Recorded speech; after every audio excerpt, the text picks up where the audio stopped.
अंगणवाडी सेविका, महिला मदतनीस तसेच होमगार्ड कोतवालांच्या मानधनात महायुती सरकारने भरीव वाढ केलेली आहे। अंगणवाडी सेविकांना 15,000 रुपये तर अंगणवाडी मदतनीसांना 8,000 रुपये मानधन देण्याचा निर्णय सरकारने घेतला आहे। यामध्ये ज्या अंगणवाडी सेविका लाडकी बहीण योजनेचे अर्ज भरतील त्यांना प्रोत्साहन भत्ता देखील दिला जाणार आहे।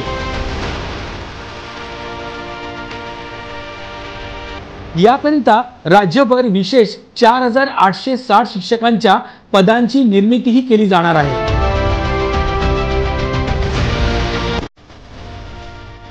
तर अंगणवाडी मदतनीसांना दरमहा 8,000 रुपये मानधन देण्याचा निर्णय झाला आहे। कोतवालांच्या मानधनात वाढ करून त्यांच्याकरिता कल्याणकारी योजना देखील सुरू करण्याचा निर्णय महायुती सरकारने घेतला आहे। त्याशिवाय होमगार्ड आणि कोतवाल यांचा कामावर असताना मृत्यू झाल्यास त्यांच्या वारसांना अनुकंपा तत्वावर नोकरी देखील देण्यात येणार आहे।